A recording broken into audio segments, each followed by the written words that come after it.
Hello sa mga ka-money magnet! Alamin natin ang mga masiswerteng numero. Kung may swerte, meron ding malas. Kaya alamin natin kung ano-ano ang mga ito. Umpisahan natin sa 1 o numero 1. Ito ay binibigkas na yut sa Cantonese at katunog ng suit sa Chinese. Ito ang numero na nangangahulugan ng guaranteed o assured o sigurado sa sarili nating dialekto. Isa itong maswerteng numero na kapag inilagay sa unahan ng numero 8 na nangangahulugan ng kaunlaran o sa unahan ng numero 3 na ang kahulugan ay buhay. Siguradong kaunlaran o siguradong buhay ang lalabas na kahulugan ng pinagsamang numero. Kaya swerte ang 1. Sumunod naman ay 2 o 2. Ito ay binibigkas ng yi sa Cantonese. Ang kahulugan ng numerong ito ay easy o madali. Ang numerong ito ay nagiging maswerte kapag isinama sa numero 8 na ang kahulugan ay kaunlaran o prosperity. Makakabuo ng kahulugan na easy prosperity o madaling pag-unlad o pag-asenso. Kaya't alam nyo na kung paano magiging maswerte ang numero 2. Ito'y isama mo sa numero 8 sapagkat ang pagsasama ng 2 ay 8 ay swerte. Ang 3 naman o 3 ay binibigkas ito na saam na kasing kalugan ng buhay o pamumuhay at pagsilang. Ang numero 3 ay nagbibigay ng isang magandang pamumuhay. Kaya naman, kung pipili ka ng numero ng iyong bahay, piliin mo ang may numero 3. At bibigyan ka nito ng isang pamumuhay ng siksik-liglig at nag-uumapaw. Kaya't wag na wag kang pipili ng mga malas na numero. Isang 3 sa maswerte na dapat na pinipili mo kung gusto mong ang pamumuhay mo ay umunlad at umasenso. Pumunta naman na tayo sa numero 4 o 4. Ito ang pinakamalakas na numero para sa Japanese, Koreans at Chinese. Dahil sa kanilang dialekto ay kasing tunog nito ng salitang death o die. Sa paniniwala rin ng Japanese, Korean at Chinese, malas ang magbigay ng anumang bagay o regalo na 4 o 2 pares. Kaya naman ang numero 4 ay iniiwasan. Hindi ito masasabing swerteng numero. Isa ang numero 4 sa malas na numero. Dahil ang katumbas nito, death o to die. Ang susunod na numero ay swerte rin sapagkat ito ay numero 5 o 5. Binibigkas ito ng aim ng Chinese, isa itong maganda at maswerteng numero dahil mayroon itong 5 elemento ng enerhiya sa pungsoy. Ayon sa pungsoy, ito ay binibigkas ng wu. Ito ay neutral. Sa Cantonese, ito ang katunog ng nat kung kaya't nagiging pangit itong numero kapag inilagay sa unahan o hulihan ng numero 8. Makakaroon ka ng kahulugan ng not to prosper. Kaya huwag mong ididikit ang 5 sa 8 para swerte. Ang 6 naman o sa is ay binibigkas into ng look o katumbas ng salitang deer na isang simbolo ng mahabang buhay kung kaya itinuturing itong maswerte o positibong numero. Sa Chinese, maraming mga grupo ng 6 na bagay na itinuturing na maswerte tulad halimbawa ng 6 na kaanak na pinakamalapit sa puso ng isang tao.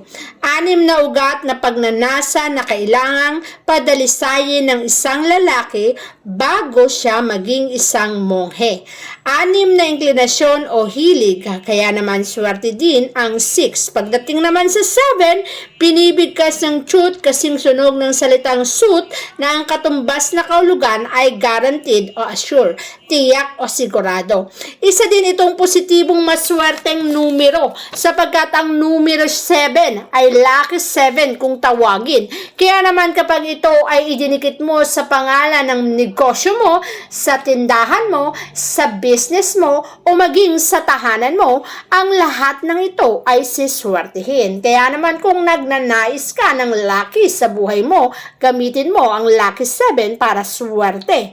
Siyempre, hindi mawawala ang katumbas na swerte na binibigay ng numero 8. Pinibigkas ng boat, mas kilala ito bilang luckiest number dahil katunog ito ng salitang fat na kasing kaulugan ng salitang to prosper.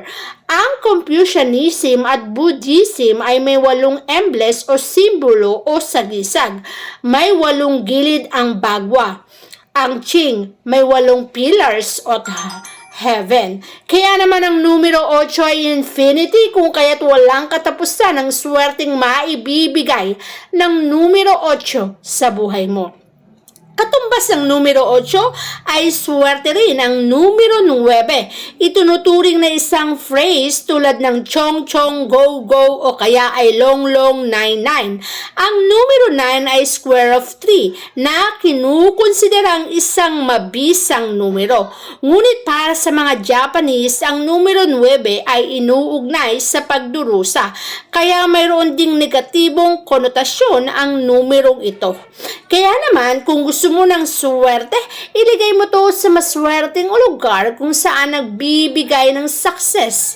Ito ay sa southeast sector ng ating tahanan. Hindi naman mawawala ang numero 10 o Gis. Binibigkas ito ng soup sa Cantonese, katunog ng suit sa Chinese, ng kasing kahulugan ng guaranteed o assured. May ilang Mandarin na negatibo ang tingin sa numerong ito. Para sa kanila, ang numerong 10 ay malas na numero sapagkat mayroong 10 chambers o level ng impyerno. Malas din ang numero 10 na isinama sa numero 4 dahil makakabuo ng salitang guaranteed death. Ang numero 22 at 13 ay malas din itunuturing dahil numero 4 ang kalalabasan kapag pinagsama ang dalawang ito. Kaya naman iwasan mo ang mga nabanggit kong numero. Pagdating naman sa mga swerteng numero, lalo na sa darating na 2024, tandaan mo at isulat mo ang mga numerong ito. Baka gusto mong tumaya sa loto, pwede mong ikonsidera ang mga numerong maswerteng magbibigay ng magandang buhay sa iyo. Ito lang naman ay numero 8, 48, 84, 108, 18, 54, 88, 2, 28, 68, 99, 3, 38, 80, 168, 5, 9, 15, 33, and 43. Yan lang naman ang mga numerong sinasabing maswerte o lucky numbers sa buhay, profesyon at negosyo. Kung ipapasok mo ang mga maswerteng numero na yan sa buhay mo, ay palagay kong magtatagumpay din ang buhay mo sa 2024. Iwasan naman ang mga numero 4 na katumbas ay death, numero 13 na pinagsama mo ay magiging 4 rin, 24, 6, 14, and 104.